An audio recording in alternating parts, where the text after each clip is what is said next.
Welcome to the Sports Resort, the People's Sports Show. Real talk unfiltered. With your host, Derrick Jonkins. What up? This is D Junk, man, live from the Sports Resort. Today I got my daughter Quinn Jonkins on here, Denver Steed, and my buddy Wayne Steed down there, man. Wayne, both his boys play ball right now. He actually had another son who played at the University of Miami, had a great career there, 5-6 years from Florida. These guys are from Florida too, but these boys right here from Stafford, Texas right here. What's up, man? How y'all doing, man? Y'all good? Good. Denver, what's your favorite sport right now, bro? Football. Football? What's your second? Basketball. Third? Baseball. Fourth? Track. Fifth? Swim. So, okay, see, this guy does everything. Quinn, what's your favorite sport? Come on. Soccer. Second? Tennis. Third? Pickleball.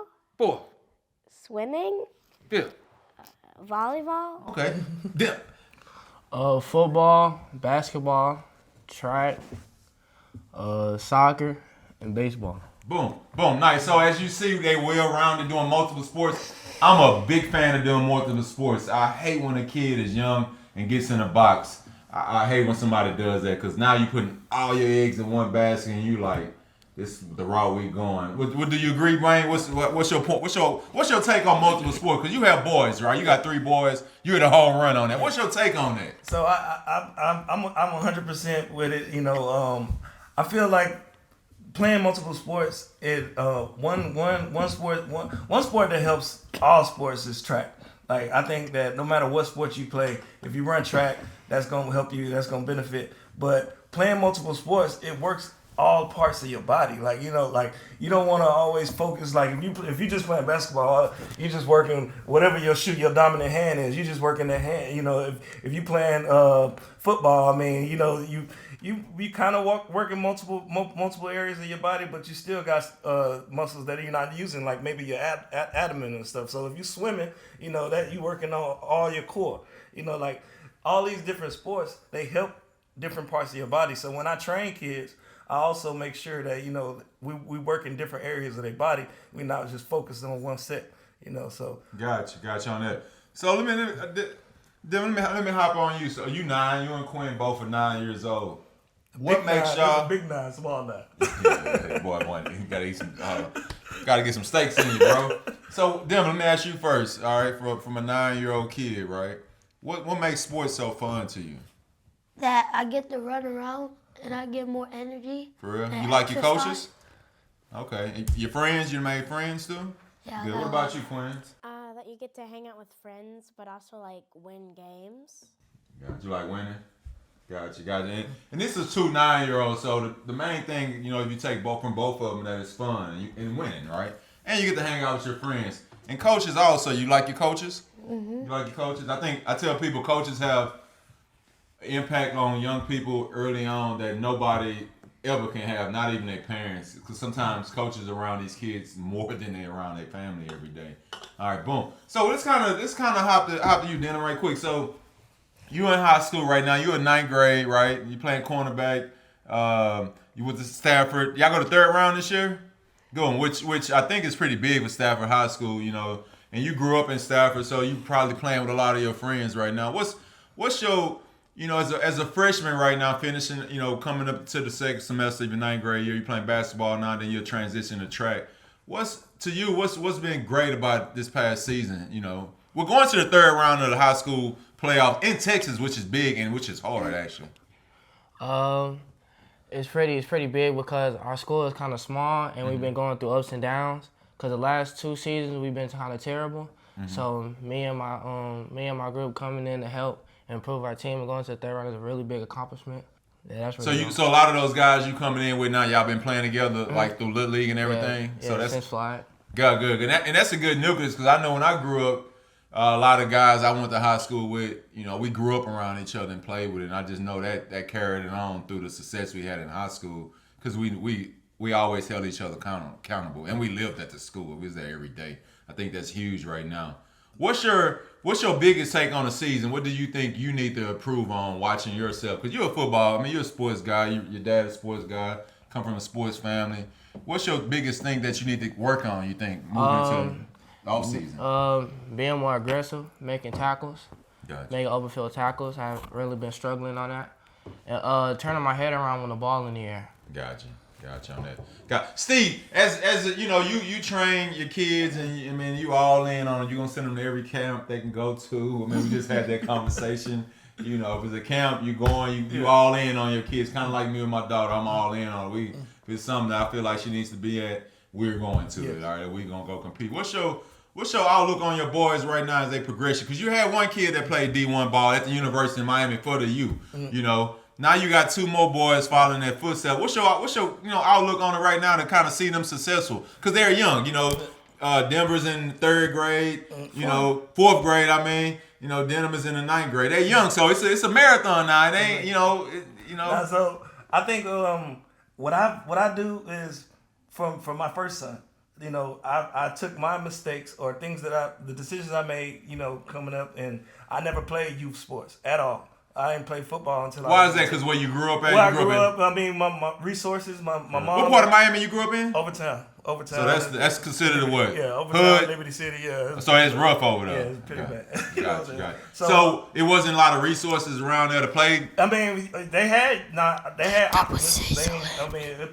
Basketball wasn't big in Miami, but Optimus football, Little League football was pretty big, but I lived with my mom. My dad, he lived across town, and you know he wasn't really there to get me registered and stuff like that. My mom ain't know nothing about football, you know what I'm saying? So I would only play in the streets, play in the hood, around my boys and stuff like that. But a lot of the kids did play youth sports, but I just never got the chance to. So I ain't played till I got to the 10th grade in high school. That was my first time playing. I played JV early, and then they moved me up to varsity. I had some athletic ability because I've been playing in the hood, you know what I'm saying, around the same guys that play Optimus, but I never played tackle. So I made So you still earn your scholarship. Man, that's crazy. People, y'all hear that? Mm-hmm. He didn't play football organized until the 10th grade in high school and still got him a scholarship to Texas Southern University to play. Give this man a clap up right there. That's big right there. You don't have to. It don't matter where you start at. It's kind of sometimes the way you finish at. Yeah, exactly. And so that told me, I was like, man, with my oldest son, I was like, man, we're gonna make sure he get into sports early. So he started playing. He played Little League football since he was like 7. But he lived in Miami and I was in Houston. You know what I'm saying? So he grew up mostly around his mom, but I was always in his ear, in her ear, and his coaches. You know what I'm saying? Making sure he was doing the things he needed to do. To be where he got to. So he had a lot more size than me. He was sick. He ended up 6 foot. He coming out of high school, he was about 200 pounds, but he was 6 foot, 200 pounds, playing linebacker or strong safety.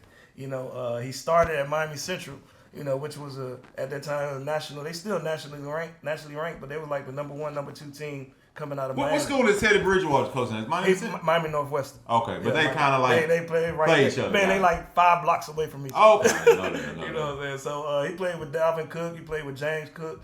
He played with a bunch. Oh, they with the Miami Central too? Yeah, they played with the son? Yeah, I didn't know that. Yeah, the older one was a senior when he was a freshman, and then the baby boy James Cook was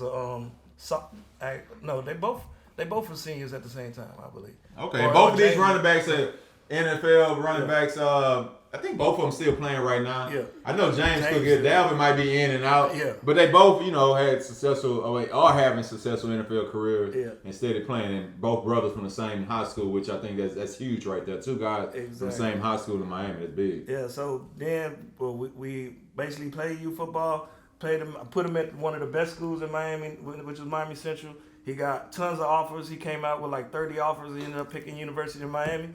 He stayed home. And so that guy, so I went from me to him, and things that I learned from him, I'm instilling in Denham. Like, so Denham, my oldest son didn't play multiple sports. He didn't run track. He did some basketball, but no organized basketball. Denham runs track. He plays basketball, AAU with the Houston Defenders. And then also he played youth football with the Stafford Cobras. He plays for the Stafford Cobras. He plays AAU with Space City Hoops, and then he also runs. So let me ask you this, Wayne. They doing a lot, right? They playing and moving around. How you keeping this organized structure the way they keeping their grades up? Because that's the catch-22 right there. Because I always tell parents, especially when you're growing up in the hood, we focus on sports. And I know when I grew up, we was all sports in, and man, my academics sucked. But we didn't have no resources. I grew up with my grandparents, so they didn't know a lot of things. They just take me to practice. I mean, so I think it's a mentality. Like you got parents that they focus strictly on. I got parents that kids play sports, but they main concern is their academics. Whatever you put your focus in is where your kid is going to excel at. So I believe you got to have some type of balance. You know what I'm saying? You can't put a lot of focus on academic and then expect your kid to excel in sports. You can't put all your efforts into sports and expect your kid to excel in academics. So you got to be some type of balance. But I lean more to the sports side because I always felt like there's a lot more kids, trying to get these academic scholarships. Whereas, there's only a small pool of kids that's trying to compete for these athletic scholarships. So I lean more to sports because I just feel like, if we put in the work, we they gonna get it. They gonna get a chance to get an athletic scholarship. But academically, I feel like from 8 to 5 or 8 to 5:30 is when they need to be getting their academics in. You know what I'm saying? Yeah. After that, we all sports. Got it. That's what I do with Quinn. We normally when I pick her from school, or my wife does, she hops on the academic straight point, and sometimes I don't even have to tell her. She just does it on her own. It's like a machine. She grabs a book, boom. If I bring her to the gym with me, after work, she sits there and does her homework, and then we can go to practices, whatever. I try to always schedule stuff after 4, or we doing 4, then she does it at home. But we always get the books in because I think that's the foundation. I think, man, power. Knowledge is power. I tell people that every day. The more you know your brain, you're gonna be powerful in the long term. So I always try to stress that with her, and she holds herself accountable too on the homework and things like that. Way better than what I grew up, doing. Cause as a coach, I see it. I see. You could tell the kids that are academically challenged, or the kids that are excel in academics, or they do well. Like we use playbooks. I've been using playbooks since he was 7 years old, and actually no 6. When we was on flag, we had playbooks. And I remember he used to struggle trying to read the plays. Like he knew the numbers, like he knew 34. Okay, I see 34. And I see a Z, so they got to be zone. Got it. So you use that, you can kind of tell. Yeah. Which is cool. Kids like sports, so they kind of grab that quick and all this stuff. Everything transfers or over transfer. Let's hop on the recruiting side. What schools coming out, because you're a regular dad, right? You had a son who went Big D1, right? How was that recruiting process? Because so many parents do not understand the recruiting process, and I try to explain that to them. But it's nothing coming from a parent who done been through it. Your boy came out with offers, highly ranked, went to the University of Miami on scholarship, played there. How was the in the short form? How was the recruiting process? Did coaches say, "Hey, we want you," then next day they offer another kid, or did coaches say, "Hey, we want you," and then next week they take the offer back? Or did y'all just say, "No way, the Miami offer, y'all were locked in on them"? How did that go real quick? So, real quick, it was. First, you got to make sure that they look the part. Whatever school you're trying to go to, they got to look the part. You know what I'm saying? That's one. Second thing is, what you mean look the part? Your son got to be, like son and daughter got to be looking, look like basically the same thing you and Mac was talking about. If you playing linebacker, you can't be 5'10", 150, 60 pounds. Yeah, exactly. So basically looking the part, making sure that to play whatever position he's gonna play in college. He was looking. He's eligible for that position. With his size. Secondly, the film has to jump off the chart. You know what I'm saying? Your film, and it got to be varsity film. Freshman film don't count. So it got to be varsity film. Make sure that film. Well, you had Saquon Barkley to get a scholarship off 10th grade film, scholarship offers, but his 10th grade film on JV was insane. Insane? Yeah, it was Okay. insane. He was jumping over people. Yeah. And I was like, who was a varsity running back in the 10th grade? Yeah. Wow. It felt like, if you ever watch that film, it's it. I was like, who was a varsity running back? Yeah. If he got to play JV. Yeah, I was like, who was a varsity running back? This dude was a man. I don't even know, but keep going. So that's rare, right? That's super rare. Yeah, That's so, one off. So yeah, make sure the film jumps off the charts, and then after that, don't depend on the coaches. A lot of people feel like it's the coach's job to get these kids scholarship offers. I don't depend on the coaches. Even though my son went to Miami Central and his coach, all the type of schools was coming out there, they go to a small school. All right, so my goal, even with my oldest son, I got his film as soon as he made his first huddle film. It was his freshman year. He played varsity. He had varsity snaps, and we made a film. He had a pick six. That was the first play on his huddle, and it was on the screen. He jumped it, but. Man, I sent that film. I went online and I went to every university and every conference, and I found the staff directory. I got their emails. I put them all in the email, and I sent them a paragraph. I typed up a paragraph about my son, and I sent them the huddle link. And most coaches not gonna respond, but you got the GAs, grad assistants. Their job is to look at those type of films. So, And that's, I mean, you hit a good point. You got to be. I tell parents all the time, it's not the coaches at the high school, job to get your sons. Exactly. It's you. Like today, we live in a world where you can YouTube, you can create your own, basically your own media, your own platform to advertise and promote yourself. So it's not that, but at the end of the day, you got to look apart and you got to have those numbers, Exactly. right? You got to look apart. Like me and Mac was saying on the last podcast that you have to look apart. Now, but it's up to, I tell people, it's up to the parents to do that, right? Exactly. Like when I was in high school, my coach Seals, he did that. Like he felt like that was his job to help us get scholarships. But not many guys like him. Exactly. Ain't no These more. coaches focus on trying to win. Correct. And so they out there trying to recruit the next kid to take your spot. But I will say, if you're at a high school to go at, because college coaches, when they come to the high schools, right, they go into the counselor's office first. A lot of people don't know that. They go look, because the coach already sent them a list of his top 20 players. So when they didn't come in, they go into the counselor's office. They're gonna look at your transcripts first. So if your transcript don't look good, they're gonna X you out. All right, I can't get him in. I can't get him in. Then they're going to go to the back, follow up with the coach and say, hey, are these kids here? Yep. Then they're going to come to the practice field and watch you. So make sure you're at practice. They're going to come and eyeball you. Make sure you look apart. It goes back to that. Yep. You look, you got some muscles. If you got some muscles, show them. If you don't have no muscles, shit, you better wear a big warm-up out there or something. All right? That's why I tell kids get in the weight room now, because college coaches now with the porter and all that, they don't have a lot of time to get you ready. Now, that's kind of normal steps. Counselor offers, look at your grades, either check you or X you out. Coach's office, then the practice field. And then some parts, once you get the recruiting process, they can pull you out of class when they come there to really put their eye onto you. So it's a moving factors on that. So Denver, what's your take on all this, right? You done been to a game, you done been to college football games. We went to one of them, and watching your older brother play at University of Miami. How was that? Was that cool? Yeah, it was cool, and it was fun. It was fun? For real? So what was that like real rewarding to you? Did that make you happy? Like, man, my brother playing big D1 football. Yeah. They did? I got you. Did you run out there on the field and out and smash nobody? No. Why you ain't try? That's cool. What about you, Quinn? Like, what's the feeling? Because I run you around with me all the time. We go to sporting events, and sometimes you have no choice but to go because that's just what it is that day. What's your outlook when you go on? I take you to sporting events and you watch people play. How does that make you feel? Like, do you take something from it and feel like you getting better with it? It's like rewarding, and I like to take the snacks from it. You like popcorn and stuff like that. Got you. Do you learn anything when you're watching it though? You feel like you learned something from them, or you just chilling with your dad and eating popcorn? Just chilling. Got you. But you're there with me.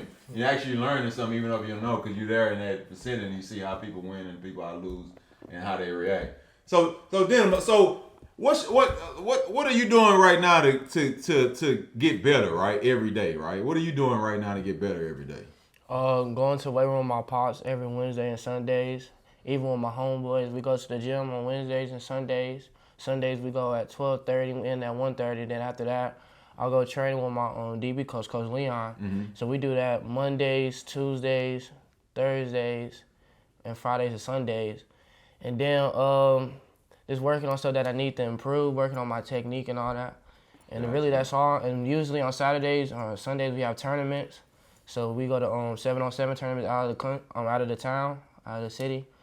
And yeah, that's really all. And then 7-on-7 practice on Wednesdays with my homeboys and all that. Okay, that's cool. I tell people you gotta be a student of the game. You gotta do a lot of things as you chasing that dream. And I pretty much did a lot of stuff like you saying growing up. I played DB with my cousin. I was broke. I ain't had no money for no training, so I just worked out with my cousin. But they all played D1 ball, Oklahoma Tech, so I would go work out with them all the time. But I will say this, and I tell your dad this: start running receiver routes. When you play DB, when you know all the routes they do, and if you running them a lot, you're going to already know. And a lot of times high school is simple. So sometimes somebody say a zero. Zero's a fly, right? Pretty sure it's still. Zero still a fly? Stop and go? No. It ain't a fly no more? Well, we call it 9 is a fly for us. Okay, all right, whatever. So sometimes they say the same numbers. When I was in high school, it was zero's a fly. All right, they didn't change it, but a lot of times the numbers still the same. So if you're already running the routes, you're going to know what the play is. You're going to be like, oh, shit. And sometimes in high school shit, they call it, hey, 9, you already know what that is. So a lot of times running routes, because I think also now as a transfer portal, you have to be able to do two things. You can't just be a DB, right? Very few people, shit, you go back to all the great DBs, hell, right now, hell, all them dudes in the NFL play receiver also in high school. You go look up their film, they play both ways. Jalen Ramsey played receiver too. You know, he's a dog, played cornerback, right, in the NFL. So you got to do both, right? So always open your horizon and do both. They just more opportunities gonna come, the more stuff you can do. Especially now we live in the transfer portal. So Wayne, let's hop into the transfer portal role now, man. So now we have JUCO, you know, the Pavia kid from Vanderbilt who, you know, I don't know all the words he did, but he took it to the NCAA with the lawyers, blah blah blah. They gave him a injunction to play again. I'm not sure if it's all the way through, but in his defense, he said when he was a junior college, they played against prep schools, was basically a high school. So how can this count against my college eligibility and I'm playing high school? A lot of people don't know that JUCO, some schools do play prep high schools, right? In JUCO, it's a lot of kids there. You know, so I think now some people don't like it, but my opinion on it, I like it a lot because, for example, is Denver is coming out of high school and he's not really ready size-wise and mental-wise to go play at a big D1.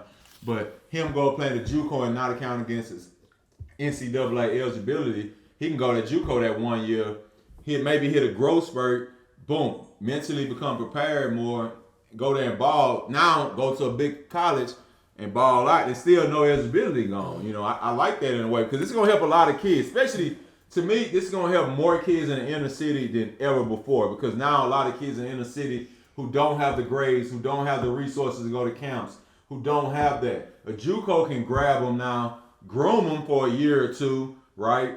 Teach them everything they need to, give them some resources. Now they can go to Big D1 because a lot of kids I think are lost. A lot of kids I knew from the inner city that went to JUCO, they didn't graduate from JUCO or they got lost in the system and then they went. But now you can groom them. I like it a lot. I think if this rule actually holds up, to me, it's going to help a lot of kids in the inner city. It's going to change a lot of people's lives. For me, I'm gonna contradict that. I don't agree with it. Mainly because I feel like if a kid hasn't gotten it done in the high school in the classroom, you know, he deserves a second chance. But I mean, there has to be consequence. You know. But it's not always a classroom though, because some kids on the JUCO side, they just not getting recruited highly, so they got no reason. You know, like some kids don't have a lot of offers coming out. They haven't hit their peak, don't have a lot of film. So only offer they have is might be the itty bitty school in the middle of nowhere or these two junior colleges. So some kids, you know, or they don't have, you know, or they got, you know, betting on themselves. So it works different ways. Yeah, I just feel like, you know, it has to be a consequence to everything. And because he didn't have that opportunity or those looks, why didn't he? You know, I mean, did the parents not lead him in the right direction? You know. Like, well, I think Pavia, for example, I think his situation was he was a 5'10" quarterback coming out. Playing the wrong position. Come out. I don't know where he grew up. I don't know if it was New Mexico way. I know he went to New Mexico State. I think he just grew up in one of them weird places, and he was 5'10", so who gonna really offer him? So he had no choice but to go to JUCO, right? Yeah, but I mean, he shouldn't. He shouldn't be able to have the benefits of starting out fresh. I mean, then another thing too, you by the time you graduate college, you already past your prime. Like well, not necessarily because, like I said, I went to college at 17 years old. Mm-hmm. I mean, yeah. That's so. Nah, yeah, you got some guys that's 19, blah, blah, blah. But a lot of times people say, well, these kids gonna graduate. I did a post on Facebook and everybody commenting, blah, blah, blah. And some of these kids gonna be 26. Not necessarily, because some kids are graduating 17, even 18, right? So you go to JUCO for 2 years, right? So 6, what does that put you at? Yeah, I guess so. You'll be at, you be about 26, 27. No. If you 18, you go in at 2 years, 20. Yeah, you'll be like 24, 25, 26. Yeah, you'll be older. But it's apples and oranges. I mean, you got... I mean, I was a sophomore in high school starting on varsity. So, I mean, college started as a freshman. So, it's apples and oranges. It can go both ways. Yeah. I think it's gonna help some. It's not gonna help some. It's gonna be a flip. But the key is, to me, of it, I know we disagree, but it's opportunities for some kids. Yeah. I think that one kid where I grew up at in Harlem Clark, there's hood over there, and some of them kids they growing up by themselves. Mm-hmm. I think it's gonna help those kids. Now a coach can say, you know what, man, let me grab this kid. He just needs some guidance right quick. He don't got no mom and dad at home. He trying to make it every day. He's struggling. He just needs some guidance. He trying to take care of a little brother, a little sister, and he's 15 years old. But that JUCO route has always been a route for those type of kids. I found that there's kids that they grew up in the hood. They just don't want to go to college. You know what I'm saying? Yeah. You don't see nobody. Yeah, you don't see nobody. Yeah. Luckily I grew up. I seen some of my cousins play ball, go to college. So I'm like, well, shit. They went football, so I'm going football. Yeah. There wasn't nobody in my family, doctor, lawyer. I'm like, nobody was doing that. It was like, we either gonna go to college on ball or we gonna. And they having their mentality. If I ain't going to Florida State or University of Miami or Georgia, you know what I'm saying? That I ain't going to Trinity. What is that? I'm not going. Well, and that's what I tell a lot of parents and kids. You got to be realistic where your kid is, right? You got to know if my kid is a D1 athlete or is my kid a 1AA athlete, right? Is my kid a U of H athlete, Texas Southern, Sam Houston, Houston Christian? You got to know where your kid is. Everybody can't play big D1, unfortunately. You got to be a wolf to go to Alabama and play. It's just, unfortunately, you have to. Like, it's just not going to happen for everybody. And those are 1 out of a million people going there, right? But you got to know where your kid at and be realistic. I think a lot of times parents not realistic where their kid can play ball at. And a lot of these kids I'm talking about, their parents ain't involved. You know what I'm saying? So these kids are making these decisions on their own. That's why I tell parents, you have to be involved in this process. Parents, uncle, whoever going to be involved, helping. You have to have a team. I tell people you have to put a team in place for your kid to be successful. You have to be. It's going to take, just not going to take one person. It's going to take a team. Like I do this with Quinn. We got a team in place. Like coaches, her coaches and all the sports she playing. Like, hey, y'all involved. We all on text all the time. Like, we're a family shit. There ain't no one. We all involved in success. And I'm letting you know that, hey, even though she's 9, we gonna be great one day. We're gonna be the best in the world. Like I done seen people do that. So I think parents out there, if I don't tell you nothing else, you learn anything from me. Put a team around your kids if you want them to be high-level athletes one day. Put a team around them. Great coaches, great people, tutors. It's going to take more than you. Trust me. If you can do everything, salute to you, but you're not going to be able to do that. Put a team around it. I remember your oldest son will come, you bring him to work out with me. You take him somewhere else. You start putting people around him. You knew it was going, okay, boom. Exactly. It's going to help him out. And I always stay in contact with him regardless because it's going to take more than just you. Because sooner or later, they're going to block dad and mom out, low-key, right? It's just like, all right, dude, go sit down somewhere. So if you're putting the great people around them, man, it's just going to help them out success. But I think just, I know we don't agree on JUCO, but I think it's going to help. It's going to help more people than it is not going to help more people. I just figured on that route, that's what it's going to do. But on the team, and having and hold up, I ain't mean to cut you off, but JUCO too though. A lot of kids and parents don't know. You go that route, you better be a wolf because there's a lot of. I mean, they can bring in. If I'm not mistaken, it's like freaking. There's no limit on the kids they can bring in. So you can go there and they got 20 quarterbacks. They got 30 DBs. they got a JV team in JUCO. So you get kind of. You'll get washed in. You might just be a practice player. You might not be able to practice. It's not like a set number. I'm pretty sure there's no set number there. So they can have many as they want. So you better be a wolf if you're going to go that route. Or you don't even go to JUCO route. You know what? You say, you know what? Boom. Denim coming out. You know what? Denim only got Sam Houston offer him or whatever, right? Big schools don't want him. Know what? Then we're gonna go to Sam Houston or we're gonna go to using that Lafayette and ball out. And then you go big D1 because the transfer portal is there with options. Right? I see kids do that all the time, right? You can go to that small school, ball out, then go big D1. It happens every day, especially in basketball, football, everything happens right now. Yeah, the Duke quarterback played. I want to say he played at Arizona. Tulane. Tulane. Now he got one of the highest, $8 million a year. $8 million on the collective grip. And that's another thing I want to hit on the parents right now. Some parents got to know the difference between NIL and collective. It's two different things. NIL, how many people, what players do you see on TV, on college football commercial right now? Just name them. This how the NIL works. Who you see on commercial? It's only like 2 people. Oh yeah, Travis Hunter. And who else? Shador. You only see 2. So parents, in college football right now, you only see 2 players on commercials that's getting paid NIL money. Travis Hunter and Shador Sanders. You don't see no more. So that is not how players are making money. Players are making money through the collective from the schools. Colleges, basically, if we all say, hey, we got a fund, we want to put in this collective, the collective are paying the athletes, not the NIL. So it's 2 different things. Only a few players are getting our NIL. Actually, now as I think about it, on TV, like what I just said, on TV you see 2 players on commercials. That's it. They on Kentucky Fried Chicken, and I can't think of the other one, on some car one. That's it. I'm talking about football. Even any sport, who you see. You don't see nobody but them 2 guys. So those are guys really making NIL money. The collective of how players are getting paid. Every school has a collective. They put a pot in, right? They grab money from everybody, right? And they put a pot in. That's how players are getting paid through the collective on that note. And a lot of them are getting paid a lot of money. And that's why you see a lot of kids now jumping schools, right? Which I totally, hey, if we was in school, we have a good year, I'm gone. Because the chances of going to the NFL are very slim. So if I have a chance if I have a chance to go make 100 here, 100 here, 200, I'm going to get it. I was just watching a commercial the other day, not a commercial.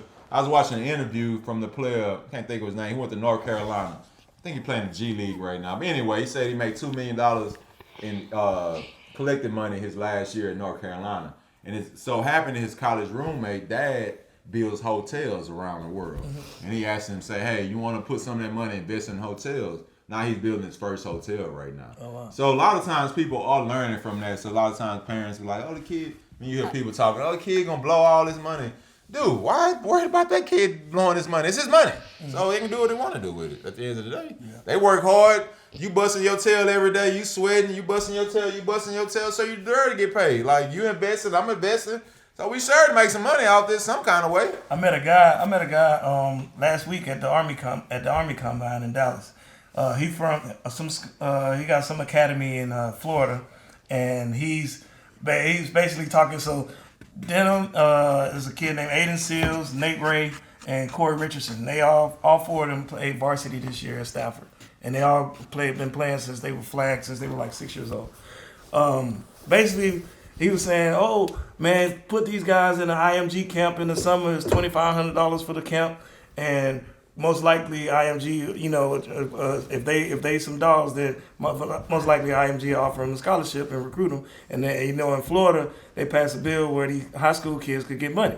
They get paid or whatever. And I was like, man, I was against it because I was like, I think, the talent that these kids have, I don't think it's necessary for, like, we're not after the money right now. You know what I'm saying, right? He was like, man, why not? He was like, man, send them to Florida, let them start getting paid, like Shaman to go to the Chaminade or St. Thomas in Aquinas. But I'm like, man, they could stay at Stafford, we'll handle their recruitment. And eventually they'll come out. They'll go to a good school. But some kids I know a few kids go to IMG right now. One kid played baseball. I know his parents. Another kid played football. He went there. One of them's from here, from Houston. He goes there. Jamal Osborne? No, he played baseball. Actually, his mom went to TSU with Jennifer. I can't think of their last name right now. Parker, actually. Okay. Dad played football at Baylor, so they went there. They there with the baseball, and then you got the kid play football from Michigan. And he's going to Michigan right now. So a lot of times. You send your daughter to IMG if she get recruited? I don't know, because she's a girl, so it'd be kind of hard for me to send a girl far off like that. Just me on that. It's gonna happen. I think I can get everything we need right here. She has some of the best coaches in the programs. Live within. We're blessed, like within 15 minutes range You know, we got the best soccer, one of the best soccer clubs in the country right here. You know, we got Challenge. We got one of the best coaches, Coach Lauren, right here. Played high level golf. You know, we got one of the best tennis places right here. You know, and keep going on, one of the best. So we got everything we right where we at. And too, the Woodlands is the number one place to live in the United States. So like Texas is a place where if you excel in Texas, yeah, I mean exactly. you can pretty much play, you know. Yeah, exactly. You know what I'm saying? So, but I will say I have been to IMG. I've did a couple tours that I have been there. I know a few people work there, you know. They do get financial aid to certain kids. I think certain kids, if they grow up in certain situations or where they at, it's not a lot of resources for them to be successful. And if you getting, you know, IMG is like 85, 90 grand a year, so it's very expensive. But I do think they give financial aid to certain kids when you're not paying that kind of money. And, you know, just going there. I'm pretty sure they put you on scholarship. Well, they financial aid, it's not really scholarship, but they give you that. And you don't get me wrong, if I'm poor and we living in the middle of nowhere, like for example, where you grew up at, y'all didn't have a lot of resources there. Yeah. You know, you're in the it's right down the street down from there. Yeah, you're in the projects, and you know, you go out there and ball out, and somebody approach your mom about sending, and y'all go down a visit. I mean, it's beautiful. It's beautiful. Like, and they tell your mom, you know, like when she comes, she can stay in this hotel because they got hotels there too. Yeah. And you stand in these. I mean, they dorms are beautiful pools. And that cafeteria is freaking amazing. And you gonna eat this every day versus you grew up in the projects and you eating pork and beans every day. I mean, yeah, now it makes sense for your mama to go there, send you there to put you in a better situation. And too, she can just roll up the street and see. Now it makes sense, right? So I think it just matters where your kids at before you send them to somewhere like they got schools like that everywhere. I think it depends the situation you in, right?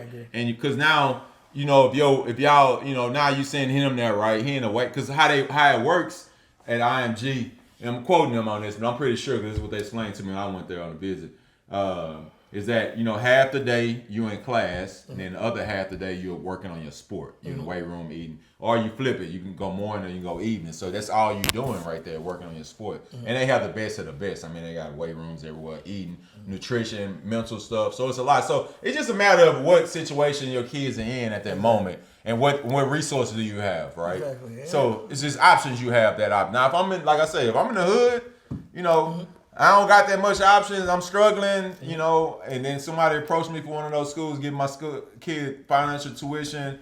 I don't really have to pay a lot. I don't got no money. I ain't gonna put them in that situation because that's gonna help them accomplish their dream faster, right? Exactly. Because it's a struggle, man, growing up, you know, with nothing. You know, you're right. It's all about resources. Yeah, resources. And a lot of times people are successful because they have the resources versus you didn't have, right? Yep. You know, you just take, you know, you take us, you know, you take our kids right here. Yeah. They didn't have the resources. Shit, they wouldn't be doing that. Yeah, you know, if I didn't have the knowledge and the ability to train my kids the way I do, then yeah, the IMG would probably be the way to go. Exactly. If I don't have all that stuff, I would go do something like that quick in a heartbeat, you know. But I had to look at it too, can my kid perform there? Because now you get in the same situation, right? Yeah, everybody wants their kid, competition. But yeah, if you don't have the resources, man, that's why parents out there, if you don't have the resources, a lot of stuff out there you can find to help your kid be successful. It's a lot of them out there, man. You just got to look and ask. Never be, I tell people, never be scared to ask someone for help. I tell people that all the time. Like, and I get that a lot. You probably get that. People reach out, hey man, just ask me. Like, I might not respond today, tomorrow, but as soon as I get around, I'm responding back to you. You know, a lot of times people are out there to help you. You know, it's the good people out there in the world. You gotta find them though. It's tough because it's difficult. Like with me, my organization is called Competition Sports Academy. We call it CSA for short. I've been training, you know, I've been doing the gym thing for over 3 years, no, probably like 4 or 5 years now. Consistently, every week we in the gym. And I tell my parents, man, we only charge $50 a month, you know, but if you can't pay that, you know, still come. Because consistency, you got to be consistent, you know, and if you come 1 month and then you stop 6 months and then you come back, that's not going to help you. You know, but being consistent is the most important thing to me. So I make sure, even if they can't pay, still come. You know? So y'all in the Stafford area, right? Yeah, Stafford, yeah. So if you're in Stafford, Texas, over there by Mo City, Sugarland, look up Coach Steed over there. Just type in Wayne Steed on Google. Crazy dude with them bootleg dreadlocks in his head. Edge up, push back. Look him up. Hey, look him up, man. They good guy. Definitely gonna help people, man. So then, before we hop off, man, what do you got to say, man? You kind of quiet, but remember, you got to get to talking because when you get in front of college coaches, you got to talk. You got to sound confident in yourself. So make sure you learn to do that because when your dad start taking you to these college camps, even though you're young, you gotta start talking. I tell people, it's nothing like selling yourself. It's nobody can sell you like you can yourself, right? Nobody gonna speak for you. So just make sure when you go to some of these camps, you talking and you hopping in there. I tell people, you go to camps. You know, it's a lot of kids out there, and you trying to get reps and get seen. You can't get seen going to the back of the line. Never forget, I had a kid, Jeffrey Jack. Jeffrey Jack ended up going to LSU, having a great career there until he did some knucklehead stuff. But I remember I took Jack to a Nike camp. This was college coaches could come to camp. And I was like, it was about 1,000 people out there. I didn't know bull come. It was a lot. This was at A&M. I was like, Jack, man, it's about 30 DBs, cornerbacks here. Man, we ain't even sit in the back of the line. Just stay out there. And I tell them other dudes kick rocks. And Jack just kept getting reps. And college coaches zoomed in. And we left that camp. Jack had about 10 offers already on the table. He ended up going to LSU. So make sure you go to these camps, man. You getting reps. You're not, your dad investing time, money, whatever. You not, hey, man, I'm hopping in there. Don't worry about him. Don't be scared to go against the best shit. This dude a 5-star, hell, let me see what he look like. Let me go in front of him. Because now you can take that film and make your highlight tape with it. But make sure when you go to these camps, you going out there getting reps. Like, that's the only way you can get better about repetition, not standing on the side. I always remember one that. thing he has learned, because first camp we went to, the first couple of camps we went to last year, he'd be shy, standing in the back, waiting his turn. People skipping, Them dogs, they skipping, they jumping in the front every time. They trying to get every rep, and he learned that. And now, he always the first in line to a drill, and he always, trying to steal as many reps as he can. Yeah, and you have to do that. That's why I tell Quinn when we go to, she got it now. I'm like, hey, no, get in the front. Yeah. Shit, we and a lot of times, a lot of sports we do, she the only black little girl out there because we just don't do certain sports. Yeah. Some I don't know why African American kids don't do certain sports, especially girls. I remember you used to tell me about lacrosse, man. Get into lacrosse. Nobody in that at all. But a lot of times, what she does, and I don't even think it don't affect her. But a lot of times, she's the only African American kid out there doing the sports that we do. And I'll be like, hey, get in the front. Go. You don't go in the back. When I tell you go in the front, make sure you're always in the front. Remember, leaders lead, winners win.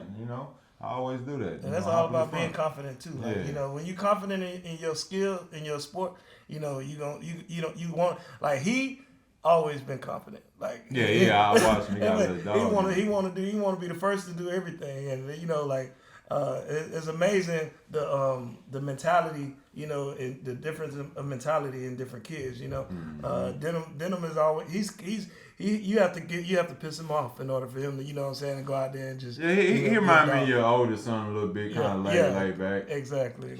Yeah, he kind of laid back. So then, come on, what you got to say something to the people? Come on, we about to hop off on here. We got 3 minutes. What you got to say? Nothing. Huh? Nothing. Nothing. What you doing today? In my bed. You going home getting to bed? You ain't gonna do no working out or nothing? How you gonna be the best in the world, 9-year-old in the world? You don't work out today. So you going home getting to bed? What you get for Christmas? What Santa Claus bring you? He got me a lot of shoes. Some shoes? Let me borrow some. Besides you what? A 4.5. Oh, I can't fit them.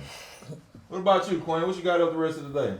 Nothing. Nothing? You wanna watch some movies? Maybe so. I did say maybe so. All right, so I kind of finish it off. Wayne, when someone gets to ask me something, I'll let you ask me. Then ask me a question, anything. Like when you train, like what do you do like to work on speed and agility? Like what do I need to do? My biggest thing on that when you training right now, that's something I'm glad you brought that because we haven't hit on that. Man, I would tell you get on that track and run sprints. Speed is something, man, that if you have, it can put you in any way. Because when you go to start doing a lot of these camps and you go to college, they're going to test your 40, right? So they're going to separate you from like, oh, shit, it's kick and run. So start running sprints, Get on the track, and go, run you some 10s, 20s, 30s, 40s, 50s, and 60s, right? Once you get on the track team at the school, run the 100-meter race. Even if you're not the fastest, you're going to keep getting faster by running. Especially where y'all at. There's a lot of fast kids around there. But start getting on that track and run. Y'all high school field is open all the time. It's a track right there. Y'all live right there. Start going on that track. So you know what? Instead of me doing football skills today, let me get on this track and run some track workouts, right? Let me run some sprints. And, get my teammates and my buddies, like you say, y'all go work out a lot. Hey, y'all, today we're going to do a track workout. Today we're going to run 20/40s, right, or 20/60s, right, all out. That's going to kind of keep you going. You already got it in your genetics in a way. Your dad played running back. Your mom look like she's pretty athletic looking. Your grandma 5'11", so you got some good genes in you. Now you got to pull it out. But I would say hop on that track. When track season comes, take it real serious, everything you do, and make sure you're running sprint races. That's going to translate to football so fast. That's why football, you see guys who ran track their whole life can translate to football quickly, right? You get a guy who never played football go run a fast 40 on pro day, he gets signed by the NFL team because he got speed, right? It just so just keep running, start running sprints. Start running sprints. That's gonna help you with your speed on that and resistant running. Like you got, bungee cord, parachute, stuff like that. Yeah, sleds help you, things like that. But just keep working. All that stuff gonna help you on that. But what you got for me? You got something to ask me? Yeah. What you got? How do you work out? I try to work out every day if I can, but I probably work out today. I try to work out every day, man. I gotta stay young. I'm getting old now. What you got for me, Steve? What you got for me? So, what do you think about these camps? You feel like most of it is money grabs, or what do you feel like? As far as me putting them in a bunch of camps throughout the year, or just strictly stick with the college camp? Your son, like I said, he's young. He's in the 9th grade, so at this point right now, in 9th grade, I work on a lot of development, just me. I would get him faster, getting prepared. So when you take him to college camps, they're going to shine. Because when you go to those college camps, nowadays, the staffs are way bigger. They have guys for example, my buddy that works at, Alabama, his job is just, find defensive players. Like, that's his job every day. Look through the portal, however. So if you go to Alabama camp, take him there, I'm going to say, hey, Tony, I got a kid coming up Texas, blah, blah, take a look at it. So they're going to actually put their eyes on him. So my opinion is, yeah, you can do some camps. Some of them are money grabs. So just be spade to spade, right? They charge you $200, $300, $400 to go to camp. Most camps I do it free. So a lot of them are money grabs, right? But some of them are good, right? So it just depends which ones you're going to. But some of them are money grabs. I will focus more on developing right now because nobody's being in 9th grade right now getting offers. Some of them are fake. You see kids on Twitter. Nobody offering him. Guy just shook his hand.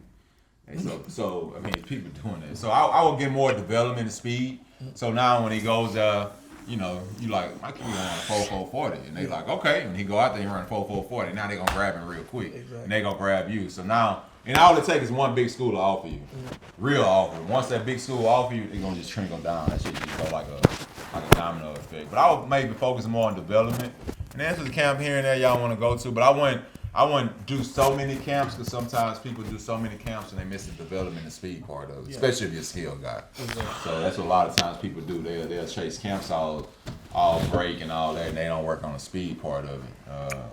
The speed, some kids born with it, some kids got to work on it, right? So I always, I'm a big fan of that development. Even with like Quinn, she's probably one of the fastest kids out there on soccer thing, but I know she got to keep getting faster because there's always another kid looking up. But I would hit on more speed and development in the off season. Then hit some college camps up. They're gonna all be June-ish. Yeah. So you want to be prepared. It sounds like a long time from now, but we coming up on January, so you got January, February, March, April, May. You got basically 5 months, right? So you wanna show up when he go run his 40. Yeah. He gonna run a good time, or you know where he at. You say, know what? Boom, that's where we at. Now we got to sprint because that's we should be right in the mid, finishing up track, outdoor tracks. Yeah, so I would definitely be working on 40 stars, things like that, sprints. I would definitely be getting that down quick. Is Quinn? You got Quinn on the youth track team? We haven't did track yet because she's doing tennis. I probably will transition to that maybe when she getting about the 5th grade. I don't want to overkill right now with it, so I'll probably wait a little bit on it. Because she's doing soccer, so she's running a lot already, sprinting, starting, stopping, things like that. Got anything, Quinn, you want to ask me? Good. All right, so tell the people we out. D. Jonkins Sports Resort. You got it. What? Tell the people we out. The Sports Resort. What's a lot of words? Can't you just say it? Hey, man, this is D. Junk, man, at the Sports Resort, man. Thanks for the Steeds coming in here. Quinn, Chris on the camera. Peace out. Have a great day.